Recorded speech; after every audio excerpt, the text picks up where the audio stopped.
നടക്കുമെന്ന് ഞാൻ നടക്കൂല. നിങ്ങൾക്ക് തന്നെ അറിയാലോ, കേരളത്തിൽ നടക്കുമോ, ബംഗാളിൽ നടക്കുമോ, പിന്നെ എങ്ങനെയാ കേന്ദ്രീകൃതമാകുന്നത്? അറിഞ്ഞുകൊണ്ട് തന്നെ വെറുതെ ആവശ്യമില്ലാതെ ചോദ്യം ചോദിക്കുക. ആവില്ലാതെ നിങ്ങൾക്ക് തന്നെ നടത്തണം എന്നാണ് ഞങ്ങളുടെ അഭിപ്രായം. UP സംസ്ഥാനത്തിൻ്റെ അകത്ത് BJP വിരുദ്ധ വോട്ട് കൃത്യമായിട്ട് ആർക്കാണോ ലഭിക്കേണ്ടത് എന്നതിന് ഉറപ്പുണ്ടാക്കാൻ കഴിഞ്ഞാൽ UPയിലെ ഭൂരിപക്ഷ മണ്ഡലത്തിലും BJPയെ തോൽപ്പിക്കാം. അതാ കാര്യം. അവിടെ SP ഉണ്ട്, BSP ഉണ്ട്, കോൺഗ്രസ് ഉണ്ട്, എല്ലാവരും എടുക്കാം. പക്ഷെ ഒറ്റക്കുന്ന കോൺഗ്രസ് ഒരു സീറ്റും ഇല്ല.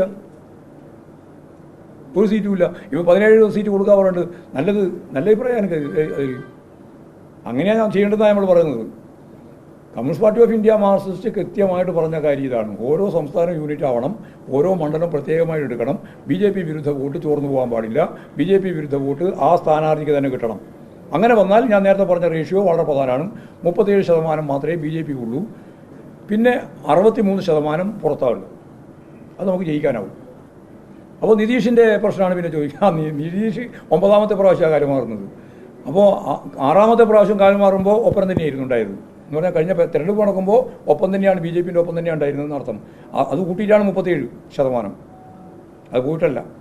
പിന്നെ കോൺഗ്രസിനെല്ലാം നേതാക്കന്മാർ മാറുന്നുണ്ട് എന്നുള്ളത് ശരിയാണ്. ഇനിയിപ്പോൾ കേരളത്തിൽ ആരൊക്കെയാണ് മാറാൻ പോകുന്നത് എന്നുള്ളതിനെപ്പറ്റി നമുക്കിപ്പോൾ പറയാൻ സാധിക്കില്ല. ഇവർക്കൊന്നും BJPക്ക് വിരുദ്ധമായ ഒരു രാഷ്ട്രീയ നിലപാടില്ല. മൃദു ഹിന്ദുത്വ നിലപാടാണ് കോൺഗ്രസ് സ്വീകരിച്ചുകൊണ്ടിരിക്കുന്നത്. അതിൻ്റെ ഫലമായിട്ടാണ് ഇവർ അഭിമുഖീകരിക്കുന്നത് ഈ പ്രശ്നം. അപ്പോൾ മതനിരപേക്ഷതയിൽ ഊന്നാതെ ഇന്ത്യയിൽ മുന്നോട്ടേക്ക് പോകാൻ സാധിക്കില്ല.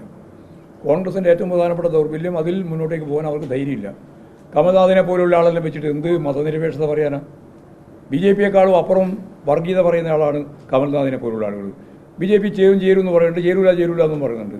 ചേർന്നോ ചേരുമൊന്നുമില്ല എന്നുള്ളത് ചേരാതിരിക്കുന്നതാണ് ഞങ്ങളെ സംബന്ധിച്ചിടത്തോളം താല്പര്യം.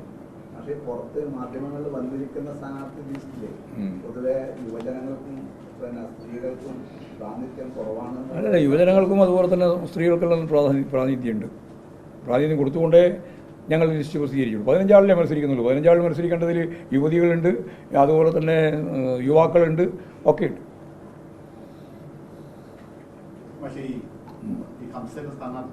നേരത്തെ പറഞ്ഞു കഴിഞ്ഞു. ഹംസനായിരുന്നു.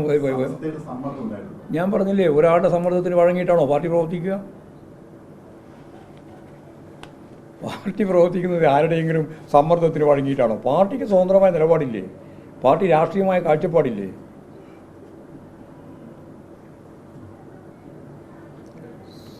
ഒരാളുടെയും സമ്മർദ്ദത്തിന് ഞങ്ങൾ വഴങ്ങാൻ ഉദ്ദേശിക്കുന്നില്ല. എന്നാൽ ഞാൻ നേരത്തെ പറഞ്ഞില്ലേ, ഞങ്ങൾക്ക് ആശ്രയിക്കാനാവാത്ത, അതങ്ങനെ എഴുതിക്കോട്ടാ, എഴുതുമെങ്കിലും ആശ്രയിക്കാനാവാത്ത ആരും ഇവിടെ ഇല്ല, ഞങ്ങളെ ആശ്രയിക്കാനാവാത്ത ആളും ഇല്ല. ഇത് രണ്ടും കൂടി വന്നാൽ പിന്നെ എന്താ കേരളത്തിൻ്റെ ഒരു അവസ്ഥ?